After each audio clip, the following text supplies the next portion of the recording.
Hello বন্ধুরা, তোমরা সবাই কেমন আছো? আজকের আবার একটা রেসিপি নিয়ে তোমাদের কাছে চলে এলাম।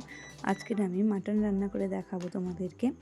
মাটনটা আমি ভালো করে ধুয়ে নিয়েছি, আদা রসুন বাটা নিয়েছি, পেঁয়াজ কুচোনো, টমেটো কুচি, আর এখানে মশলার মধ্যে আছে হলুদ গুঁড়ো, লঙ্কা গুঁড়ো, জিরে গুঁড়ো আর মিট মশলা আছে।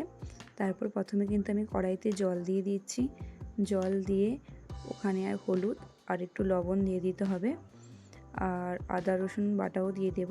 আমি পেঁয়াজ বাটাটা দিলাম না, তোমরা যদি চাও তো পেঁয়াজ বাটাও কিন্তু এখানে অ্যাড করতে পারো। জলটা যখন ভালো করে ফুটে আসবে তখন কিন্তু আমি মাটনটা দিয়ে দেব। মাটনটা কিন্তু আমি কোনো ম্যারিনেট করিনি, এখানে মাটনটা দিয়ে দিলাম। মাটনটা কিন্তু আমি 30 মিনিটের মতন আমি সিদ্ধ করে নেব। এই মাটন সিদ্ধ হয়ে গেলে কিন্তু এই জলটা ফেলবেন না, কারণ এই জলটা কিন্তু লেগে যাবে। তারপরে আমি 20 মিনিটের মতন সিদ্ধ হওয়ার পর আলু দিয়ে দিয়েছিলাম। আলুটা একটু ভেজে নিয়েছিলাম। 20 মিনিট পর আমি আলু দিয়ে দিয়েছিলাম। তারপরে আলুটা দিয়ে আর 5 মিনিট মতন আমি ফুটিয়ে নিয়েছিলাম।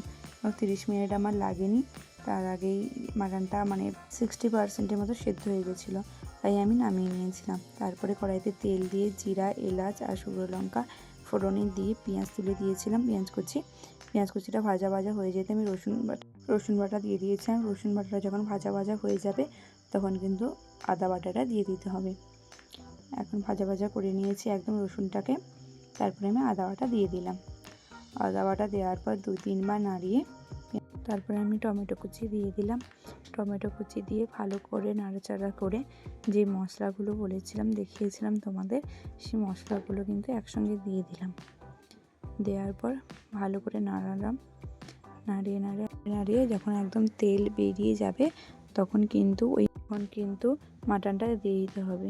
আর মাটনের যে জলটা যেটা সিদ্ধ হয়েছিল সেই জলটা কিন্তু ফেলবেন না, জলটা কিন্তু ভালো করে কষাতে হবে।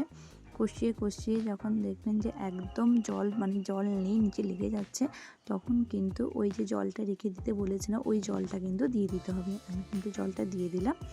জলটা দিয়ে আমি 30 মিনিট মতন সিদ্ধ করে নিয়েছিলাম, ফুটিয়ে নিয়েছিলাম। ফোটানোর পর আমি আলু দিয়ে দিয়েছিলাম, কিন্তু আমার ক্লিপ নিতে মনে নেই, কিন্তু 30 মিনিটের পর আলু দিয়ে আমি 5 মিনিটের মতন একটু ফুটিয়ে নিয়েছিলাম। ফোটানোর পর আমার মাটন আর আলু দুটোই ভালোভাবে সেদ্ধ হয়ে গেছে। আর দেখে নাও রঙটা কেমন এসছে। আমার মাটন রান্না কমপ্লিট, তোমরাই বলো কেমন হয়েছে।